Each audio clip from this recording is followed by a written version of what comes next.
ആത്മദാനം നൽകൂ, നിൻ കൃപയിൽ ഞാൻ നിൽപ്പാം. ആത്മാവിൽ നടത്തൂ, മരുവിൽ തളരാതെ. ആത്മദാനം നൽകൂ, നിൻ കൃപയിൽ ഞാൻ നിൽപ്പാം. ആത്മാവിൽ നടത്തൂ, മരുവിൽ തളരാതെ. ശത്രു നേരെ വന്നാൽ നീ എൻ പക്ഷത്തുണ്ട്. ശത്രു നേരെ വന്നാൽ നീ എൻ പക്ഷത്തുണ്ട്. ഗിൽഗാലിൻ പോൽ നിന്ദകളെല്ലാം ഉരുട്ടി നീക്കുവാൻ. ഗിൽഗാലിൻ പോൽ നിന്ദകളെല്ലാം ഉരുട്ടി നീക്കുവാൻ. കർത്താവിന്റെ തിരുസന്നിധിയിൽ കടന്നു വന്നിരിക്കുന്ന എല്ലാ ആദരണീയരായ ദൈവമക്കൾക്കും ദൈവദാസന്മാർക്കും എൻ്റെ വാത്സല്യ കുഞ്ഞുങ്ങൾക്കും കർത്താവായ യേശു ക്രിസ്തുവിന്റെ ധന്യമുള്ള നാമത്തിൽ എൻ്റെ ക്രിസ്തീയ വന്ദനത്തെ ഇന്ന് രാത്രിയിൽ വീണ്ടും അറിയിക്കുന്നു. വളരെ പ്രാർത്ഥനയോടുകൂടെ ഇന്ന് രാത്രിയിൽ നാം ദൈവസന്നിധിയിലായിരിക്കുമ്പോൾ പുതിയ നിയമസഭയെ കുറിച്ചുള്ളതായിരിക്കുന്ന കാഴ്ചപ്പാടുകളും പുതിയ നിയമസഭയിൽ ദൈവത്തിന്റെ പരിശുദ്ധാത്മാവ് എങ്ങനെ പ്രവർത്തിക്കുന്നു എന്നുള്ളതിനെ കുറിച്ചും കഴിഞ്ഞ ചില ദിവസങ്ങളായിട്ട് നമ്മൾ പഠിച്ചുകൊണ്ടിരിക്കുന്നതായ ഈ പഠന മേഖലകൾക്കകത്ത് ഇത്രത്തോളം ദൈവം നമ്മെ സഹായിച്ചുകൊണ്ടിരിക്കുന്ന ദൈവികമായിരിക്കുന്ന എല്ലാ സംവിധാനങ്ങൾക്കുമായിട്ട് ദൈവത്തെ സ്തുതിക്കുന്നു. പുതിയ നിയമസഭയിൽ ദൈവം തന്നിരിക്കുന്ന ഏറ്റവും പ്രധാനപ്പെട്ട 2 വാഗ്ദത്തങ്ങളുണ്ട്. വാഗ്ദത്തങ്ങൾ ധാരാളം പഴയ നിയമത്തിൽ നമ്മൾ കാണുന്നുണ്ട്. എങ്കിലും പുതിയ നിയമത്തിൽ പ്രധാനമായിരിക്കുന്ന 2 വാഗ്ദത്തങ്ങൾ, അത് ഏറ്റവും പ്രാധാന്യം അർഹിക്കുന്നതായ വാഗ്ദത്തമാണ്. ആ വാഗ്ദത്തം എന്താണെന്ന് ചോദിച്ചു കഴിഞ്ഞാൽ, ഒന്നാമത്തെ വാഗ്ദത്തം മത്തായിയുടെ സുവിശേഷം 1-ാം അധ്യായത്തിന്റെ 21-ാമത്തെ വാക്യത്തിൽ നമ്മളിങ്ങനെ വായിക്കുന്നു: അവൾ ഒരു മകനെ പ്രസവിക്കും, അവൻ തൻ്റെ ജനത്തെ അവരുടെ പാപങ്ങളിൽ നിന്നും രക്ഷിപ്പാനിരിക്കൊണ്ട് നീ അവന് യേശു എന്ന് പേരിടണം. പുതിയ നിയമത്തിലെ ഏറ്റവും പ്രാധാന്യമർഹിക്കുന്നതും ഒന്നാമത്തേതുമായിരിക്കുന്ന ഒരു വാഗ്ദത്തമാണ് ഈ ഒരു വാഗ്ദത്തം. പഴയ നിയമത്തിൽ മുഴുവനും ലംഘനം ക്ഷമിച്ചും പാപം മറച്ചും കിട്ടിയവൻ ഭാഗ്യവാൻ, പാപമോചനം എന്നിവയുള്ളതായിരിക്കുന്ന പദപ്രയോഗങ്ങൾ ഉപയോഗിക്കുമ്പോൾ പുതിയ നിയമത്തിൽ കാണുന്നതായിരിക്കുന്ന ഏറ്റവും വലുതായിരിക്കുന്ന ഒരു വാഗ്ദത്തമാണ്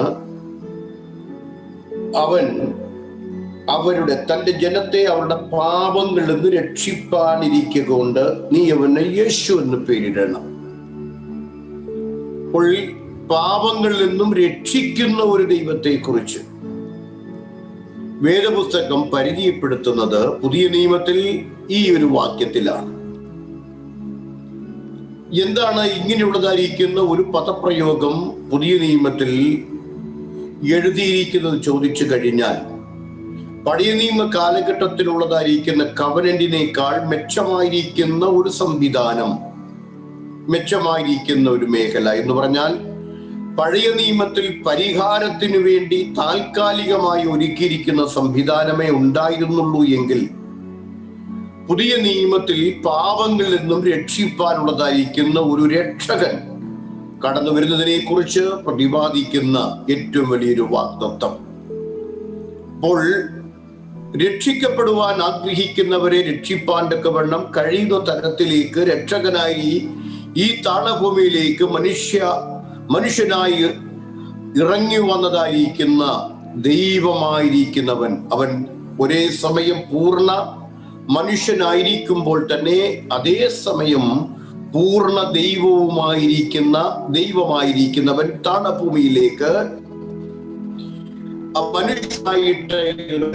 മനുഷ്യനായിട്ട് ഇറങ്ങി വന്നു ചോദിച്ചു കഴിഞ്ഞാൽ, മനുഷ്യന്റെ വികാരങ്ങളെയും സകലത്തെയും മനസ്സിലാക്കി അവന്റെ ജീവിതത്തിന്റെ സകല ക്രമീകരണത്തിനു വേണ്ടിയും പഴയ നിയമത്തിൽ ആട്ടുകുട്ടിന്റെയും പശുക്കിടാക്കളുടെയും താൽക്കാലിക പാപശം വരുത്തിയെടുത്ത് പുതിയ നിയമത്തിൽ സ്വപുത്രനായിരിക്കുന്ന ക്രിസ്തുവിന്റെ രക്തച്ചൊരിച്ചിലിനാൽ രക്തം ചൊരിഞ്ഞിട്ടില്ലാതെ വിമോചനം ഉണ്ടാകുകയില്ല എന്ന ദൈവവചന പ്രകാരം അങ്ങനെ രക്തച്ചൊരിച്ചിൽ സംഭവിച്ചിരിക്കുന്നത് കൊണ്ട് ഇനിയും ഒരാടോ ഒരു പശുക്കിടാവോ നമുക്ക് വേണ്ടി അറുക്കപ്പെടേണ്ടതില്ല. നമ്മുടെ കുഞ്ഞാട് നമുക്ക് വേണ്ടി അറുക്കപ്പെട്ടിരിക്കുന്നു. അങ്ങനെയാണെങ്കിൽ പുതിയ നിയമത്തിന്റെ ന്യൂ കവനന്റിന്റെ ഏറ്റവും വലിയൊരു വാഗ്ദത്തം രക്ഷിക്കപ്പെടുക എന്നുള്ളതാണ്. പഴയ നിയമത്തിൽ നമ്മൾ കാണുന്നത്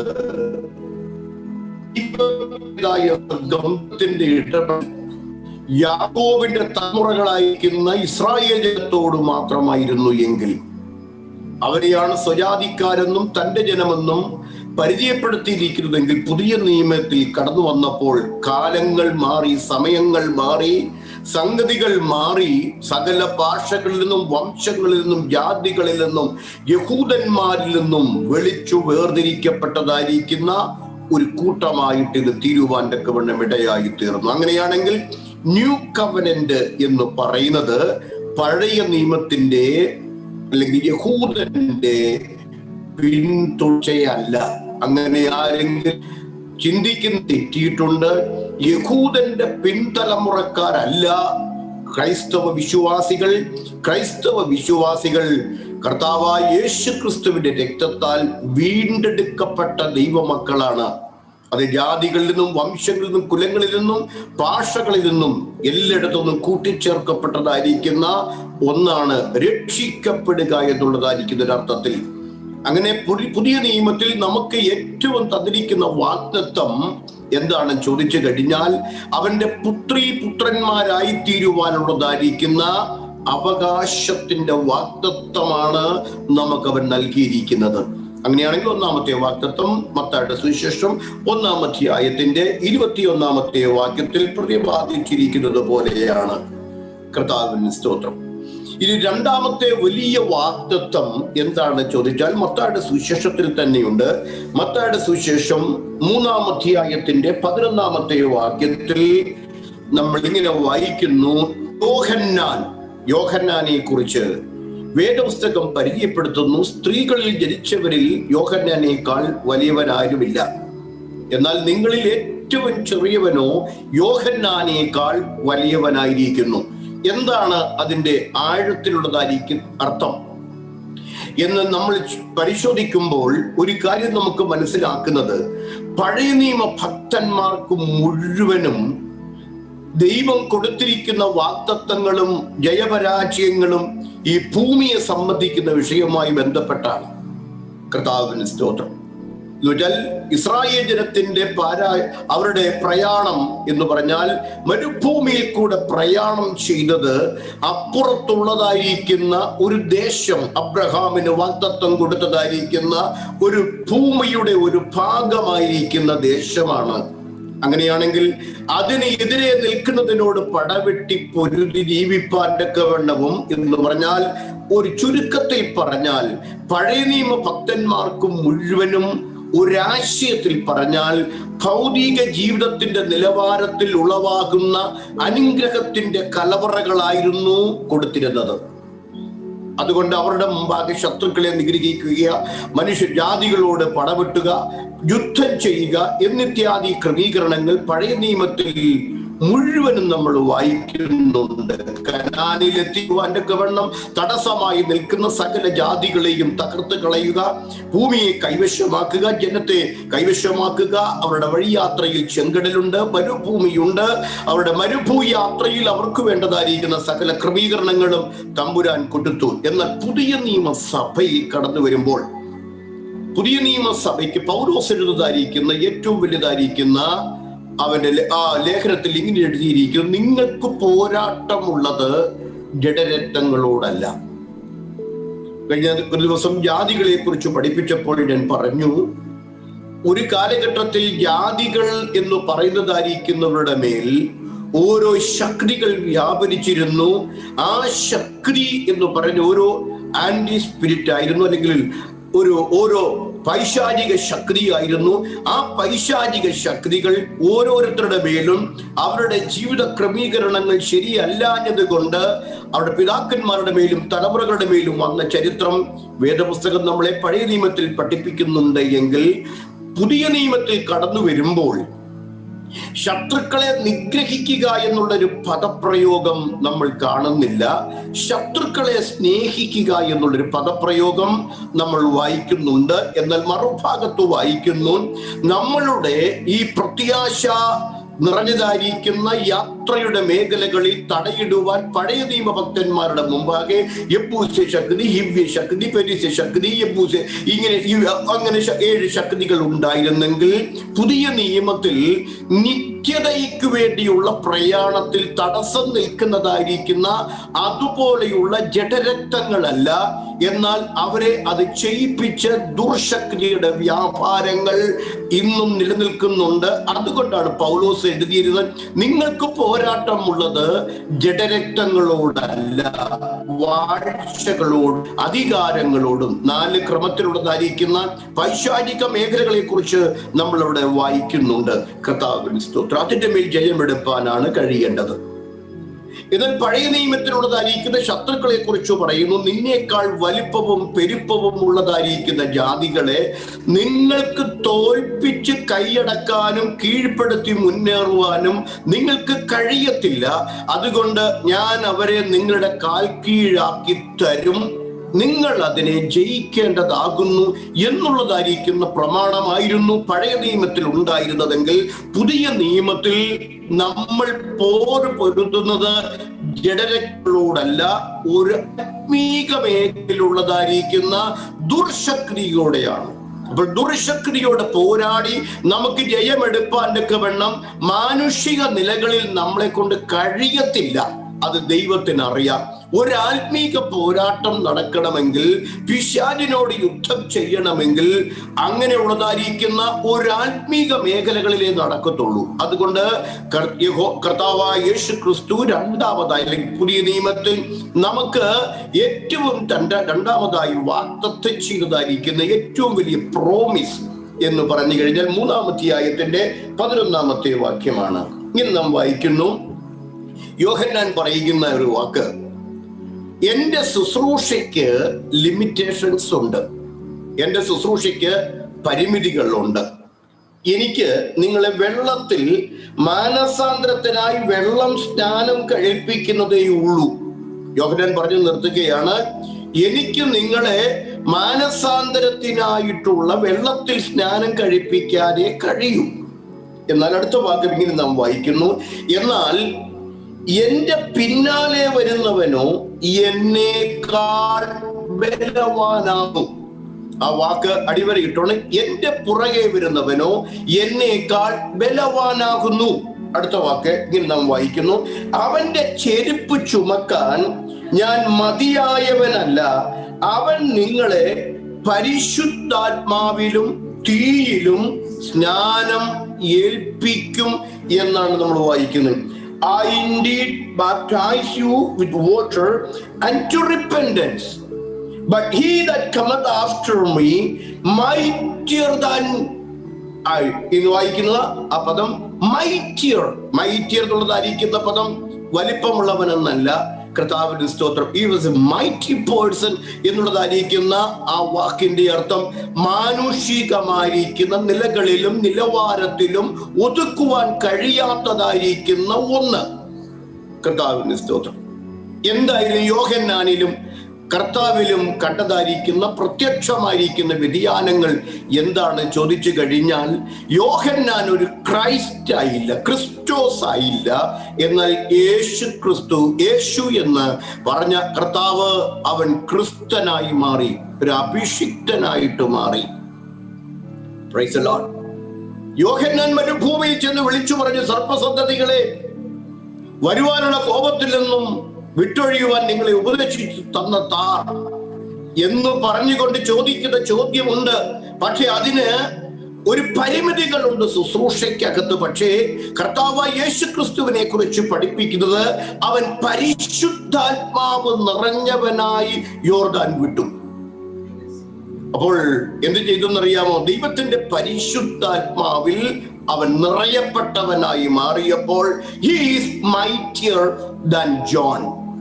യോഹന്നാനേക്കാൾ ഒരു മൈറ്റിയർ ആയിട്ട് മാറുവാൻ ഇടയായി. യേശു എന്നുള്ളതായിരിക്കുന്ന നാമം ഞാൻ പലപ്പോഴും ഉപയോഗിക്കുന്ന ഒരു പദമുണ്ട്. നമ്മൾ പ്രാർത്ഥിക്കുമ്പോൾ ഒരിക്കലും യേശുവിന്റെ നാമത്തിൽ പ്രാർത്ഥിക്കരുത്. എപ്പോഴും ഞാൻ ഓർപ്പിക്കുന്ന ഒരു കാര്യമാണ്, നമ്മൾ പ്രാർത്ഥിക്കേണ്ടത് എപ്പോഴും യേശു ക്രിസ്തുവിന്റെ നാമത്തിലാണ്. കർത്താവിന് സ്തോത്രം. യേശു എന്നുള്ളത് ഒരു കോമൺ നെയിമാണ്. ഒരു സാധാരണക്കാരനായിരിക്കുന്ന ഒരു മനുഷ്യന്റെ പേരാണ് ജീസസ്. ഒത്തിരി ആളുകൾക്ക് ജീസസ് ഞാൻ പേര് കണ്ടിട്ടുണ്ട്. അറബിയിൽ ഈസ എന്ന പേരിട്ട് ഇഷ്ടം പോലെ ആളുകളെ ഞാൻ കണ്ടിട്ടുണ്ട്. ഈസ, യേശു എന്നുള്ളതായിരിക്കുന്ന പദം നമുക്ക് അത്ര പരിചയം കേരളക്കരയിലെങ്കിലും ബ്രസീലിലും സൗത്ത് അമേരിക്കയിലും ഫിലിപ്പീൻസിലും സ്പെയിനിലും ഒക്കെ ധാരാളമായി കാണുന്ന ഒരു പദമാണ് ജീസസ്. പക്ഷേ യേശുവിനെ മറ്റുള്ളവരിൽ നിന്ന് വ്യത്യസ്തനാക്കി നിർത്തുന്നത് എന്താണെന്ന് ചോദിച്ചാൽ, അവൻ പരിശുദ്ധാത്മാവിനാൽ നിറഞ്ഞ് യോർദാൻ വിട്ടുപോയി എന്ന് വേദപുസ്തകത്തിൽ നമ്മൾ പഠിക്കുന്നു. ഇന്നലെ രാത്രി ഞാൻ നിങ്ങളെ ഓർപ്പിച്ചു, 3.5 വർഷക്കാലം ശിഷ്യന്മാർ കർത്താവിന് കൂടെ നടന്നിട്ടും അവർക്കൊരു മൈറ്റി എന്നുള്ളതായിരിക്കുന്ന ഒരു പദവിയിലേക്ക് കടന്നു വരുവാൻ കഴിഞ്ഞില്ല. അതുകൊണ്ട് പല നിലകളിലും അവർ കുഴഞ്ഞു മാറുവാനിടയായി. പലയിടങ്ങളിലും അവർ ബലഹീനരായി മാറുവാനിടയായി. പലയിടങ്ങളിലും അവർക്ക് ദൈവപ്രവൃത്തിയെ വെളിപ്പെടുത്താൻ കഴിയാതെ ഇരുന്നു.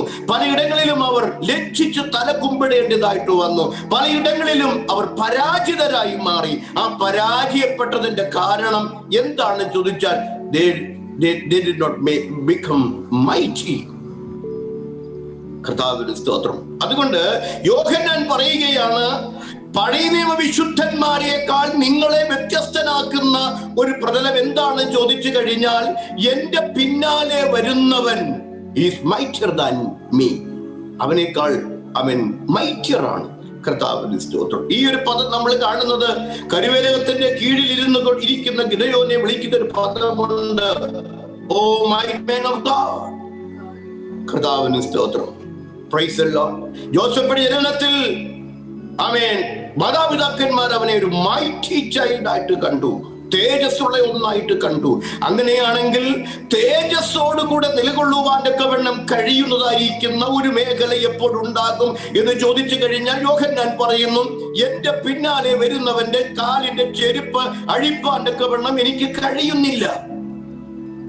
എന്നെ കേൾക്കുന്ന എന്റെ വാത്സല്യ സഹോദരന്മാരെ, ദൈവദാസന്മാരെ, എന്റെ മുമ്പിലിരിക്കുന്ന അനവധി ദൈവദാസന്മാർ അനവധിയായിരിക്കുന്ന കഷ്ടതയിൽ കൂടെയും പരിഹാസങ്ങളിൽ കൂടെയും നിന്ദയിൽ കൂടെയും അടിച്ചമർത്തിൽ കൂടെ കടന്നുപോയിട്ടും നിങ്ങൾക്ക് വിശ്വാസത്തെ തള്ളിപ്പറയാൻ കഴിയാതെ ഇരുന്നത്, നിങ്ങളെ അക്നോളജ് ചെയ്യാൻ കഴിയാത്ത എത്രയോ പ്ലാറ്റ്ഫോം ഉണ്ടായിരുന്നു. എത്രയോ ജീവിതങ്ങൾ നിങ്ങളെ ഒറ്റപ്പെടുത്തിയിട്ടുണ്ട്. എത്രയോ ജീവിതങ്ങൾ നിങ്ങളെ തിരസ്കരിച്ചിട്ടുണ്ട്. എത്രയോ ജീവിതങ്ങൾ നിങ്ങളെ തള്ളിയിട്ടുണ്ട്. പക്ഷേ നിങ്ങൾ തള്ളിപ്പോകാതെ, നിങ്ങൾ നിലംപരിശാകാതെ ഇന്നും നിലനിൽക്കുന്നതിന്റെ രഹസ്യം എന്താണെന്ന് ചോദിച്ചു കഴിഞ്ഞാൽ, നിങ്ങളുടെ മസിൽ പവർ കൊണ്ടല്ല. മസിൽ പവറുള്ള എത്രയോ എണ്ണം ഈ പ്രപഞ്ചത്തിൽ തകർന്നു മാറിയിട്ടുണ്ട്. കർത്താവിന്റെ സ്തോത്രം. Praise the lord. ഹല്ലേലൂയ. ഇന്നൊരു ഞാൻ ഡോക്യുമെന്ററി ശ്രദ്ധിച്ചു. ബ്രൂണൈ കിങ്ങിനെ കുറിച്ചുള്ളതായിരിക്കും ഡോക്യുമെന്ററി ഒന്ന് കണ്ടു, ഒന്ന് വായിച്ചു, അപഗ്രഥിച്ചു, പഠിച്ചു നോക്കിയിട്ട് കുറച്ച് റെഫർ ചെയ്തപ്പോൾ കാര്യം മനസ്സിലായി. മസിൽ പവറും മണി പവറും കൊണ്ട് ഒരു മനുഷ്യനെ നേടിയെടുക്കുവാൻ കഴിയുന്നതായിരിക്കുന്ന എല്ലാം നേടിയെടുക്കുവാൻ തക്കവണ്ണം സംവിധാനങ്ങൾ ഉണ്ടായിരുന്നിട്ടും യൗവനപ്രായത്തിൽ തകിടം മറിഞ്ഞു മാറിപ്പോയതായിരിക്കുന്ന ഒത്തിരി ജീവിതത്തെ നമ്മുടെ മുമ്പിൽ കാണാൻ പറ്റും. എന്നാൽ അതിനേക്കാൾ അതികഠിനമായ പരിശോധനയിൽ കടന്നുപോയിട്ടും എന്തേ ദൈവദാസ നീ തകർന്നു പോകാതിരുന്നത്? എന്താ സഹോദര നീ തകർന്നു പോകാതിരുന്നത്? കർത്താവിന്റെ സ്തോത്രം. ഇതാണ് അതിന്റെ അർത്ഥം. നിങ്ങൾക്ക് നിങ്ങളുടെ മേൽ, എന്റെ മേൽ ഒരു മൈറ്റി പവർ അവൻ തന്നു. കർത്താവിനെ കുറിച്ച് യോഹന്നാൻ പറയുന്നതായിരിക്കുന്ന പദം ഇതാണ്, എന്റെ പിന്നാലെ ഇങ്ങനെ വായിക്കുന്നു, but he that cometh after me is mightier than I, whose shoes are not worthy to bear. He shall baptize you with the Holy Ghost and with the fire. കർത്താവിന് പഴയ നിയമഭക്തന്മാരിൽ നിന്നും പുതിയ നിയമഭക്തന്മാർക്ക് ദൈവം കൊടുത്തിരിക്കുന്ന രണ്ടാമത്തെ പ്രധാനപ്പെട്ടതായിരിക്കുന്ന വാഗ്ദത്തം. ആദ്യത്തെ വാഗ്ദത്തം മോശയ്ക്ക് കിട്ടിയിട്ടില്ല, അബ്രഹാമിന് കിട്ടിയിട്ടില്ല, യാക്കോബിന് കിട്ടിയിട്ടില്ല, ആർക്കും കിട്ടിയിട്ടില്ല. അവരുടെ പാപങ്ങളിൽ നിന്നും രക്ഷിക്കുന്ന ഒരു രക്ഷകനെ പഴയ നിയമത്തിൽ ആർക്കും ലഭിക്കാതെ ഇരുന്നപ്പോൾ ഒരു വിലയും കൊടുക്കാതെ നമ്മെ രക്ഷിപ്പാൻ വേണം നമ്മുടെ ബലഹീനമാക്കപ്പെട്ട സാഹചര്യങ്ങളിലേക്ക് ഇറങ്ങി വന്ന നമ്മുടെ അരുമനാഥനായിരിക്കുന്ന രക്ഷകൻ കർത്താവിന്റെ സ്തോത്രം. Praise the Lord.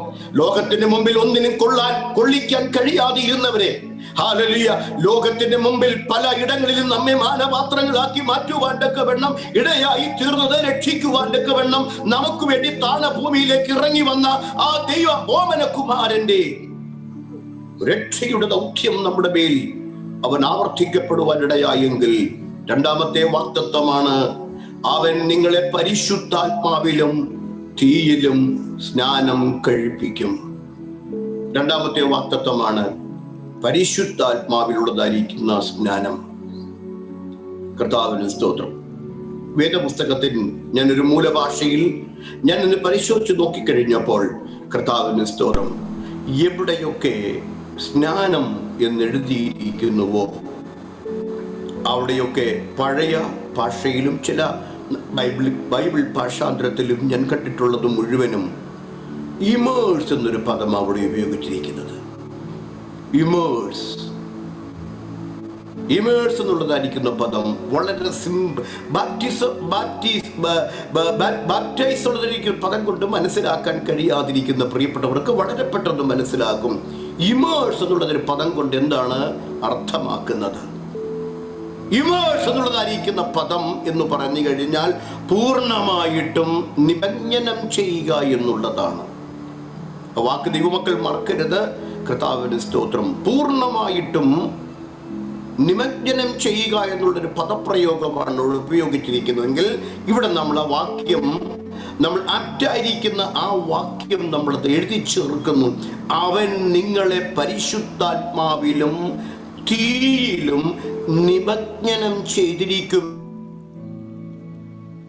എന്ന് പറഞ്ഞാൽ കാലുവരെ പരിശുദ്ധാത്മാവിന്റെ നിയന്ത്രണത്തിൽ അവനാക്കുവാൻ വേണം കഴിവുള്ള ദൈവമാണെന്നല്ലേ അതിന്റെ അർത്ഥമെങ്കിൽ ഇന്ന് രാത്രി എന്നെ കേൾക്കുന്ന ഓരോ ദൈവവചനെ കുറിച്ചുള്ള ദൈവിക വാഗ്ദത്വം നിന്റെ ഉച്ച മുതൽ, നിന്റെ ചിന്തകൾ മുതൽ, നിന്റെ നടപ്പ് വരെ അതിനിടയിലുള്ള സകല പ്രവൃത്തികളും പരിശുദ്ധാത്മാവിൽ നിമജ്ജനം ചെയ്തിരിക്കണമെന്നാണ് ദൈവത്തിന്റെ. അതാണ് ഏറ്റവും വലിയ വാഗ്ദത്വം. കർത്താവിന് സ്തോത്രം. ഈ വാഗ്ദത്തം, പ്രൈസ് ദി ലോർഡ്, ഈ വാഗ്ദത്തത്തെ കുറിച്ച് പത്രോസ് അപ്പോസ്തലൻ തന്റെ പ്രഥമ പ്രസംഗത്തിൽ, അപ്പോസ്തലപ്രവൃത്തി 2-ാം അധ്യായത്തിലെ പ്രഥമ പ്രസംഗത്തിൽ ഉരുവിട്ടു. ഈ വാഗ്ദത്തം നിങ്ങൾക്കും നിങ്ങളുടെ മക്കൾക്കും ദൂരസ്ഥരായി വിളിച്ചു വന്നിരിക്കുന്ന സകലർക്കും ഉള്ളതാണ്. അല്ലാതെ ആ കാലഘട്ടത്തിൽ ഉണ്ടായിരുന്ന അപ്പോസ്തലന്മാർക്ക് വേണ്ടി മാത്രമായിരുന്നില്ല. ആ കാലം 120 പേര് മാളിക മുറിയിൽ കൂടി അവിടെ വെച്ച് പരിശുദ്ധാത്മാവ് ഇറങ്ങി വന്നു. ഈ കൊണ്ട് തീയിലും പരിശുദ്ധാത്മാവിലും സ്നാനം കഴിപ്പിക്കുമെന്നുള്ളതായിരിക്കുന്ന വാക്കിന്റെ അർത്ഥം ഗ്രഹിക്കാൻ കഴിയാത്ത ഒരുപാട് പേര് പഠിപ്പിക്കുന്നു. അന്നുകൊണ്ട് തീർന്നുപോയെന്ന്. അവർ പരിശുദ്ധാത്മാവ് അവരുടെ മേൽ വന്നു, ദൈവത്തിന്റെ പരിശുദ്ധാത്മാവ് ഉച്ചരിപ്പാൻ നൽകിയതുപോലെ അന്യഭാഷകളിൽ സംസാരിച്ചു തുടങ്ങി എന്ന് വേദപുസ്തകത്തിൽ വായിച്ചിട്ടുണ്ടെങ്കിൽ ഇന്ന് രാത്രി 120 പേരുടെ മേൽ മാത്രം വെളിപ്പെടുന്ന ഒന്നായിട്ടല്ല വേദപുസ്തകം അതിനെ പരിചയപ്പെടുത്തുന്നത്. ഈ വാഗ്ദത്തം, ഏതു വാഗ്ദത്തം? ഈ രണ്ടാമത്തെ വാഗ്ദത്തം, അവൻ നിങ്ങളെ തീയിലും പരിശുദ്ധാത്മാവിലും സ്നാനം കഴിപ്പിക്കും എന്നുള്ള വാഗ്ദത്തം നിങ്ങൾക്കും നിങ്ങളുടെ മക്കൾക്കും തലമുറകളായിട്ട് ഞാൻ രക്ഷിക്കപ്പെട്ടു, സ്നാനപ്പെട്ടു, പരിശുദ്ധാത്മ നിറവ് പ്രാപിച്ച കാരണം കൊണ്ട് എൻ്റെ തലമുറ ആ പ്രോസസ്സിൽ കൂടെ കടന്നു പോകണം. അവന്റെ ആവശ്യമില്ലെന്നല്ല, ഞാൻ പോയ അതേ പ്രോസസ്സിൽ കൂടെ വേണം എൻ്റെ തലമുറയും പോകുവാൻ. അടുത്ത തലമുറകളും ആ പ്രോസസ്സിൽ കൂടെ കടന്നു പോകണമെന്നല്ലേ? അങ്ങനെയാണെങ്കിൽ ഒന്നാമത്തെ വാഗ്ദത്തത്തിന്റെ ഉറപ്പ്, പ്രൈസ് ദി ലോർഡ്, ഇന്ന് അനേകരോടും രക്ഷിക്കപ്പെട്ടതാണെന്ന് ചോദിച്ചു കഴിഞ്ഞാൽ, ഉറക്കെ എന്ന് ചോദിച്ചു കഴിഞ്ഞാൽ അവർ പറയും, ഇങ്ങനെ മുഖത്ത് നോക്കി യുദാസപ്പാർ ചോദിക്കല്ലോ, ഉള്ള കൃപയങ്ങ് പോകും. Price the Lord. എന്താണ് രക്ഷിക്കപ്പെടുക എന്ന് പറഞ്ഞത് വാക്കിന്റെ അർത്ഥം? ഒന്നാമത്തെ വാക്തത്വത്തിന്റെ the wages of sin is death. പാപത്തിന്റെ ശമ്പളം മരണമാകുന്നു. എല്ലാവരും ഒരുപോലെ വഴിതെറ്റി ദൈവത്തിന് തേജസ് നഷ്ടപ്പെടുത്തിയിരിക്കുന്നു. അങ്ങനെ നഷ്ടപ്പെട്ടു പോയിരിക്കുന്ന ഒരു തലമുറയെ ശിക്ഷയിൽ നിന്ന് വിടുവിക്കുവാൻ വേണം ഇളവ് കൊടുക്കുവാൻ ഒരു സംവിധാനത്തിനും കഴിയാതെ ഇരുന്നപ്പോൾ, ശിക്ഷയിൽ നിന്ന് ഇളവ് കൊടുക്കുവാൻ നമുക്ക് വേണ്ടി അരുമനാഥനായ കർത്താവ് ഈ താഴേക്ക് ഇറങ്ങി വന്നു അവന്റെ യൗവന രക്തം നമുക്ക് വേണ്ടി ചിന്തി തന്നിട്ട്, അവന്റെ രക്തം സകല പാപവും പോക്കി നമ്മെ ശുദ്ധീകരിക്കുന്നു എന്നുള്ളതാണെങ്കിൽ, കുഞ്ഞെ, നിന്റെ ഉച്ചി മുതൽ ഉള്ളങ്കാല് വരെ ഈ രക്തത്താൽ കഴുകൽ പ്രാപിക്കുന്നതായിരിക്കുന്ന ഒരു സംവിധാനം ഉണ്ടെങ്കിലേ നീ രക്ഷിക്കപ്പെട്ടു എന്ന് അഭിമാനത്തോടു കൂടെ പറയുവാൻ തക്കവണ്ണം പറ്റൂ. ഭാഗികമായി രക്ഷ. കർത്താവേ, പകുതി ഞാൻ നിനക്ക് തരാം, പകുതി ഞാൻ എൻ്റെ ഇഷ്ടം പോലെ ചെയ്യട്ടെ എന്ന് പറഞ്ഞാൽ, കർത്താവിൻ്റെ സ്തോത്രം, ഒരു പാർഷ്യൽ സേവിങ്, ഒരു പാർഷ്യൽ രക്ഷിക്കപ്പെടുക എന്നുള്ളത് ദൈവത്തിൻ്റെ വചനത്തിൽ ഒരിക്കലും നമ്മൾ കാണാത്തതായിരിക്കുന്ന ഒരു സംവിധാനമാണ്. ഇന്ന് രാത്രി രക്ഷിക്കപ്പെടുക എന്ന് പറഞ്ഞാൽ നമ്മളുടെ പഞ്ചേന്ദ്രിയങ്ങൾ രക്ഷിക്കപ്പെടണം. എന്ത് കാണണമെന്ന് നിശ്ചയിക്കുന്നത് ദൈവത്തിൻ്റെ പരിശുദ്ധാത്മാവാണ്. എന്ത് സംസാരിക്കണമെന്ന് തീരുമാനിക്കുന്നത് ദൈവത്തിൻ്റെ പരിശുദ്ധാത്മാവാണ്. എന്തൊക്കെ കേൾക്കണമെന്നുള്ളത് തീരുമാനിക്കുന്നത് ദൈവത്തിൻ്റെ പരിശുദ്ധാത്മാവാണ്.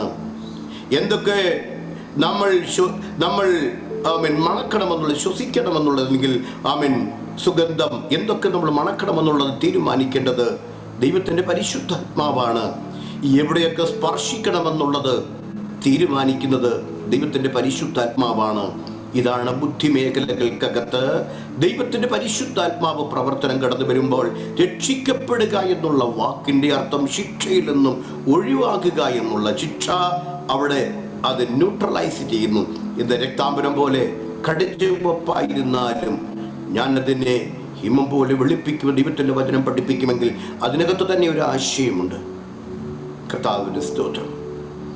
രക്താംബരം ഉണ്ടാക്കുന്ന വിധം എന്താണെന്ന് പഠിച്ചെങ്കിലേ ആ വാക്കിന്റെ അർത്ഥം കൂടെ നമുക്ക് ഗ്രഹിക്കാൻ തക്കവണ്ണം പറ്റും. എന്താണ് രക്താംബരം? Praise the lord. പുഴവക്കത്തെ ദരിദ്രയായുടെ ഹൃദയത്തോട് ദൈവം ഇടപെട്ടു. രക്താംബരം വിൽക്കുന്നവളാണെന്ന് നമ്മൾ വചനത്തിൽ പഠിപ്പിക്കുന്ന രക്താംബരം എന്തിനാണ് ദൈവത്തിന്റെ പരിശുദ്ധാത്മാവ് അവരുടെ ബിസിനസ് വരെ എടുത്തു പറയത്തക്ക ഒരു നിലവാരമുണ്ടായത്? എന്നാൽ ഇന്ന് രാത്രി എന്നെ കേൾക്കുന്ന ഓരോ ദൈവ പൈതലും ഈ വാഗ്ദത്തം നമ്മൾ പ്രാപിക്കണം. കർത്താവിന് സ്തോത്രം. ഇന്നലെ രാത്രിയിൽ എന്നെ യോഹന്നാന്റെ സുവിശേഷം 15-ാമത്തെ അധ്യായത്തിൽ ചില വചനങ്ങൾ എന്നെ വല്ലാതെ ചിന്തിപ്പിച്ചു. ഈ വചനത്തോട് ചേർത്ത് പഠിപ്പിക്കേണ്ട ഒന്നാണ്, എന്തുകൊണ്ടാണ് നമ്മുടെ ജീവിതത്തിൽ പല പ്രാർത്ഥനാ വിഷയങ്ങൾക്കും മറുപടി ലഭിക്കാത്തതിൻ്റെ ചോദ്യം. ആ ചോദ്യങ്ങൾക്കെല്ലാം കൂടി വലിയ ഉത്തരം യോഹന്നാന്റെ സുവിശേഷം 15-ാമത്തെ അധ്യായത്തിലുണ്ട്. അതിന്ന് രാത്രി ആ ഭാഗത്തേക്ക് പോകുവാൻ കൂടെ ഞാൻ ബന്ധപ്പെടുന്നില്ല. ഈ രണ്ട് വാഗ്ദത്തങ്ങൾ, കർത്താവിന് സ്തോത്രം, പ്രൈസ് ദി ലോർഡ്, പ്രധാനപ്പെട്ടതായിരിക്കും രണ്ട് വാഗ്ദത്തങ്ങൾ. ഈ വാഗ്ദത്തങ്ങളുടെ പൂർത്തീകരണങ്ങൾ എങ്ങനെ സംഭവിക്കുന്നു എന്ന് ചോദിച്ചാൽ, അവൻ നിങ്ങളെ തീയിലും പരിശുദ്ധാത്മാവിലും സ്നാനം കഴിപ്പിക്കും. അതാണ് നമ്മൾ കഴിഞ്ഞ ദിവസങ്ങളൊക്കെ പഠിച്ചുകൊണ്ടിരിക്കുന്നത്. എന്തിനായി തീയ്? പ്രൈസ് ദി ലോർഡ്,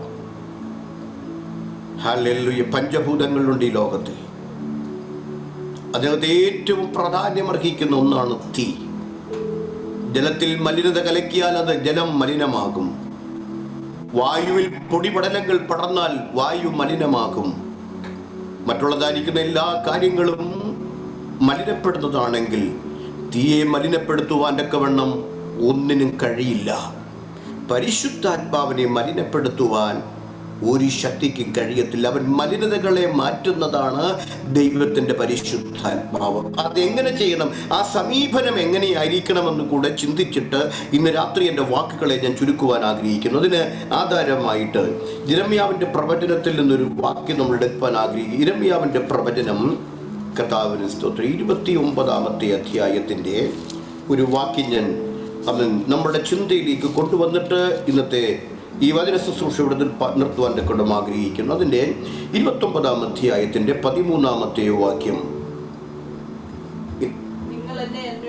നിങ്ങൾ എന്നെ അന്വേഷിക്കും. എങ്ങനെയാണ് ആ വാക്കെന്ന് എഴുതി വിട്ടോണേ? പൂർണ്ണ ഹൃദയത്തോടെ അന്വേഷിക്കുമ്പോൾ നിങ്ങൾ എന്നെ കണ്ടെത്തും. എന്നെ കിട്ടുകൊണ്ടിരിക്കുന്ന ദൈവവൈതലേ, പഞ്ചായത്തിൽ നമ്മുടെ ഒരു വില്ലേജിൽ ഒരു കരമടയ്ക്കാൻ നമ്മൾ കടന്നു ചെല്ലുമ്പോൾ വില്ലേജ് ഓഫീസർ പറയുകയാണ്, നിങ്ങളുടെ സ്ഥലമാണെന്ന് എനിക്കറിയാം, എല്ലാം അറിയാം, അതിൻ്റെ സർവേ നമ്പരും കാര്യങ്ങളും ഡോക്യുമെന്റ്സ് ഒക്കെ നിങ്ങൾ ഹാജരാക്കൂ എന്ന് പറഞ്ഞു കഴിഞ്ഞാൽ ആ കരമടയ്ക്കേണ്ടതിന് എന്തെല്ലാം ആവശ്യമായിരിക്കുന്നുവോ അത് നമ്മൾ പ്രൊഡ്യൂസ് ചെയ്യാൻ തയ്യാറാകുന്നു. Price the Lord. കുഞ്ഞെ, ഒരു പരീക്ഷ എഴുതുവാനൊക്കെ വേണം നീ തീരുമാനിക്കുമ്പോൾ നീ ഹാഫ് മൈൻഡോടാണ് പഠിക്കുന്നത്. ആ പരീക്ഷയിൽ ജയിക്കാൻ വേണ്ടിയല്ലേ പഠിക്കുന്നത്. നിന്റെ ഭൗതിക മേഖലകൾക്കകത്ത് ഒരു രോഗം വന്നു കഴിഞ്ഞാൽ ആ രോഗത്തിൻ്റെ വിടുതലിന് വേണ്ടി ഏറ്റവും ആപ്റ്റായിരിക്കുന്ന ഒരു ഡോക്ടറുടെ അടുക്കിലേക്കല്ലേ നിങ്ങൾ പോകുന്നത്. നിങ്ങൾ കടന്നു ചെല്ലുന്നത് ഹാഫ് മൈൻഡോടുകൂടെ കടന്നു ചെല്ലുമോ ഡോക്ടറുടെ അടുത്തോട്ട്? നമ്മുടെ ജീവിത സാഹചര്യങ്ങൾക്കകത്ത് എന്തെങ്കിലും നേടിയെടുക്കണമെങ്കിൽ ആരും അർത്ഥ മനസ്സോടുകൂടെ കടന്നു ചെല്ലുകയില്ല. IELTS എല്ലാവരും പറയുന്നത് IELTS പാസ്സാകണം, അത് പാസ്സാകണം, ഇത് പാസ്സാകണം. ഒരു രാജ്യത്ത് പോകുവാനുള്ളതായിരിക്കുന്ന സംവിധാനത്തിനകത്ത് നമ്മൾ ഓരോന്നും ചെയ്യുന്നത് പൂർണ്ണ മനസ്സോടെയാണ് ചെയ്യുന്നത്.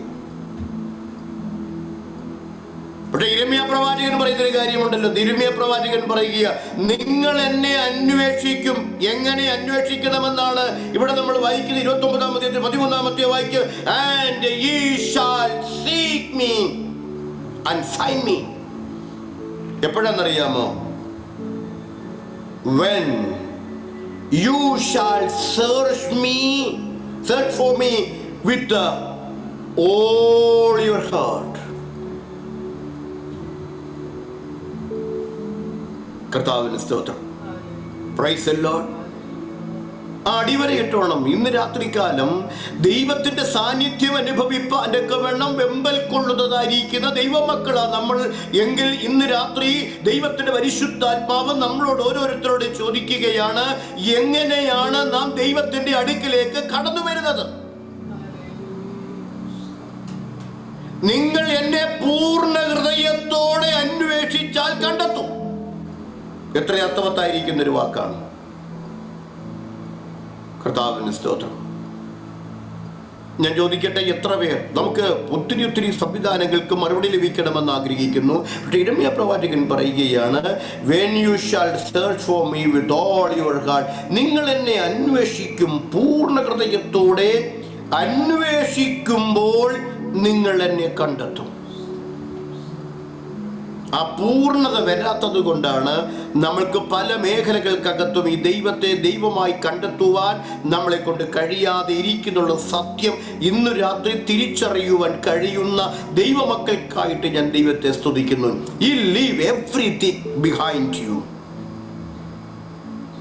എവ്രിതിങ്. ദൈവത്തെ സേവിക്കാണ്ടൊക്കെ വേണം ഇറങ്ങുമ്പോൾ എന്തെല്ലാം ഉപേക്ഷിക്കണമെന്ന് ദൈവം നമ്മളോട് അവൻ ആവശ്യപ്പെടുന്നുവോ അത് ഉപേക്ഷിക്കുവാണ്ടൊക്കെ ഇവിടെ തയ്യാറാകുന്ന സമയത്താണ് എന്നെ ദൈവത്തെ കണ്ടെത്തുവാൻ കഴിയേണ്ടതിന് പൂർണ്ണ ഹൃദയത്തോടെ, ഹാഫ് മൈൻഡോടെ അല്ല, നല്ല മനസ്സോടെ, നല്ല മനസ്സാക്ഷിയോടെ. കർത്താവിന് സ്തോത്രം. ഈ സൂം മീറ്റിങ്ങിലാണെങ്കിലും ഡ്യൂട്ടിയില്ലാത്ത പ്രിയപ്പെട്ടവരെ ഡ്യൂട്ടിയുള്ള പ്രിയപ്പെട്ടവരെ ഞാനൊന്നും പറയുന്നില്ല. പക്ഷേ സൂം മീറ്റിങ്ങിലാണെങ്കിൽ പോലും എത്രയോ ജീവിതങ്ങൾ കടന്നു 100, 110, 120 ആളുകൾ കൂടി വരുന്നതായിരിക്കും. ഒരു സൂം മീറ്റിങ്ങിലാണെങ്കിലും 10, 20, 25 പേരായിരിക്കും വീഡിയോ ഓൺ ചെയ്തിരിക്കുന്നത്. കർത്താവിന്റെ സ്തോത്രം. We can measure. ഹല്ലേലൂയ. എത്രത്തോളം ആത്മാർത്ഥതയോടെയാണ് നാം ദൈവത്തിൻ്റെ സന്നിധിയിൽ. ഇന്ന് രാത്രിയിൽ നമ്മുടെ ആത്മാർത്ഥതയെ ചോദ്യം ചെയ്യുന്ന ഒന്നാണ് ദൈവത്തിൻ്റെ സാന്നിധ്യം. ഇന്ന് രാത്രി ദിവസത്തിലേക്ക് നമുക്ക് ഏൽപ്പിച്ചു കൊടുക്കാം. ഇരമ്യ പ്രവാചകന്റെ ആ വാക്ക് ദൈവമക്കൾ ഒന്ന് എഴുതിയിട്ടോണം. നിങ്ങൾ പൂർണ്ണ ഹൃദയത്തോടെ കർത്താവിന് നന്ദിയോടെ സ്തോത്രം എന്നെ അന്വേഷിക്കുമ്പോൾ നിങ്ങൾ കണ്ടെത്തും. ഇന്ന് രാത്രിയിൽ കർത്താവിൻ്റെ സന്നിധിയിലേക്ക് നമുക്ക് ഏൽപ്പിച്ചു കൊടുക്കാം. ഈ ദിവസങ്ങളിൽ കർത്താവിൻ്റെ സന്നിധിയിൽ കടന്നു ചെല്ലുമ്പോൾ നമുക്ക് പൂർണ്ണ മനസ്സോടെ പൂർണ്ണ ഹൃദയത്തോടെ ഒന്നടുത്ത് ചെല്ലുവാൻ തക്കവണ്ണം കഴിയുമെങ്കിൽ അതിൻ്റെ പ്രത്യാഘാതങ്ങൾ എന്തൊക്കെ നടക്കുമെന്നുള്ളത് വേദപുസ്തകം നമ്മളെ പരിചയപ്പെടുത്തുന്നുണ്ട്. കർത്താവിന് ഒരാളെ സ്നേഹിക്കുന്നെങ്കിൽ പൂർണ്ണ മനസ്സോടെ നാം സ്നേഹിക്കണം. ഒരാൾക്ക് സ്തോത്രം പറയാൻ നാം തയ്യാറാകുന്നെങ്കിൽ പൂർണ്ണ ഹൃദയത്തോടെ സ്തോത്രം പറയുവാൻ നമ്മൾ തയ്യാറാകണം. ഒരുത്തനെ അനുഗ്രഹിക്കുന്നെങ്കിൽ പൂർണ്ണ ഹൃദയത്തോടെ നാം അനുഗ്രഹിക്കാൻ തയ്യാറാകണം. ഒരുവനെ നാം സ്നേഹിക്കുന്നെങ്കിൽ പൂർണ്ണ ഹൃദയത്തോടെ സ്നേഹിക്കുവാൻ തയ്യാറാകണം. ദൈവത്തെ വിളിക്കുവാൻ ഇറങ്ങി തിരിച്ചിരിക്കുന്ന നമ്മളെക്കുറിച്ച് ദൈവം ആഗ്രഹിക്കുന്നത് പൂർണ്ണ ഹൃദയത്തോടെ അന്വേഷിക്കുന്നതുവരെ ദൈവത്തെ നമുക്ക് കണ്ടെത്തുവാൻ വേണം ബുദ്ധിമുട്ടുണ്ട്. തമ്പുരാൻ പറയുന്നു, I cannot reveal myself before you until unless you come with your whole heart. ഇന്ന് രാത്രി പൂർണ്ണ മനസ്സോടെ കടന്നു വരാത്ത ഒരുത്തർക്കും ദൈവത്തിൻ്റെ മഹത്വം ദൈവത്തിന് വെളിപ്പെടുത്തി കൊടുക്കുവാൻ ദൈവത്തിന് കഴിയില്ല. എന്നാൽ ഇന്ന് രാത്രിയിൽ നമ്മുടെ ഏറ്റവും ചുരുങ്ങിയ സാഹചര്യത്തിലാണെങ്കിലും പൂർണ്ണ ഹൃദയത്തോടെ ദൈവമേ നിന്റെ അടുക്കിലേക്ക് ഞാൻ കടന്നു വരുന്നു എന്നുള്ള ആമേൻ ഏറ്റവും ശ്രദ്ധയോട് കൂടിയതായിരിക്കുന്ന ഒരു സമീപനവുമായി കർത്താവിൻ്റെ സന്നിധിയിലേക്ക് നാം കടന്നു വരുവാൻ തയ്യാറാകുമ്പോൾ അവിടെ നമ്മളോട് ഇടപെടുന്ന ദൈവപ്രവർത്തികളെ ഇന്ന് രാത്രി നമ്മൾ കാണാം. ഒരു പരിശുദ്ധാത്മാവിൻ്റെ പുതിയൊരു മേഖലകളിലേക്ക് അടുത്ത ദിവസങ്ങളിൽ നമ്മൾ പോകാൻ പോകുക. കർത്താവ് ദൈവത്തിൻ്റെ പരിശുദ്ധാത്മാവിനെ എങ്ങനെ പഠിപ്പിക്കുന്നതെങ്കിൽ കർത്താവ് പരിശുദ്ധാത്മാവിൻ്റെ ഒരു പുതിയ മേഖലകളിലേക്ക്, ഇന്നലകളിൽ കണ്ടിട്ടില്ലാത്ത ഒരു പുതിയ മേഖലയിലേക്ക് കൊണ്ടെത്തുവാൻ്റെ കൊണ്ട് ദൈവം നമ്മളെക്കുറിച്ച് ആഗ്രഹിക്കുന്നു. പരിശുദ്ധ പിതാവേ, ഇന്ന് ഈ രാത്രിയിൽ സൂമിറ്റിൽ കടന്നു വന്ന ഫേസ്ബുക്ക് ലൈവിൽ കൂടെ എന്നെ കേട്ടുകൊണ്ടിരിക്കുന്ന എല്ലാ സഹോദരന്മാരെയും ദൈവദാസന്മാരെയും കുഞ്ഞുങ്ങളെയും കർത്താവേ, നിരാശയോടിരിക്കുന്ന ദൈവമക്കളെ ഓരോരുത്തരെയും ഇന്ന് രാത്രി ബലപ്പെടുത്തി അനുഗ്രഹിച്ച് ആശീർവദിക്കേണ്ടതിന് കർത്താവിൻ്റെ തിരുസന്നിധിയിൽ അടിയങ്ങളെ മുറ്റുമായി സമർപ്പിച്ചു പ്രാർത്ഥിക്കുന്നു. എന്നെ കേട്ടുകൊണ്ടിരിക്കുന്ന ഏതെങ്കിലും ജീവിതങ്ങൾ കർത്താവെ ജീവിത സാഹചര്യങ്ങൾക്കകത്ത് ഒതുങ്ങിയിരിക്കുന്നെങ്കിൽ അവരെ ആരും എന്നെ കണക്കാക്കുവാനോ എന്നെ അംഗീകരിക്കുവാനോ എന്നെ കരുതുവാനോ എനിക്ക് വേണ്ടി കരുതുവാനോ എന്നെ ഒരിക്കലും കർത്താവെ താങ്ങുവാനോ ഇല്ലാതിരിക്കുന്ന ഈ വേളകളിൽ ഇന്ന് രാത്രി എനിക്ക് ചെയ്യുവാൻ കഴിയുന്നത് ഞാൻ പൂർണ്ണ ഹൃദയത്തോടെ അവിടുത്തെ തിരുസന്നിധിയിലേക്ക് ഞാൻ അടുത്തു വരുന്നു. അവിടുത്തെ മഹത്വം എന്നിൽ വെളിപ്പെടുവാൻ കർത്താവിനെ സഹായിക്കണമേ എന്ന് ആത്മാർത്ഥതയോടെ കർത്താവിന്റെ സന്നിധിയിലേക്ക് ഞങ്ങൾ ഇന്ന് രാത്രി ഞങ്ങൾ അടുത്തു വരുന്നു. ദൈവകൃപയിൽ മുന്നേറുവാൻ കർത്താവ് സഹായിക്കണം. നിന്റെ കുഞ്ഞുങ്ങളെല്ലാവരെയും പിതാവിന്റെയും പുത്രന്റെയും പരിശുദ്ധാത്മാവിന്റെയും നാമത്തിൽ അനുഗ്രഹിച്ചു പ്രാർത്ഥിക്കുന്നു. യേശു ക്രിസ്തുവിൻ നാമത്തിൽ തന്നെ ആമേൻ. തീരം കവിയും യോർദാൻ മുന്നിൽ മതിലായി നിന്നാൽ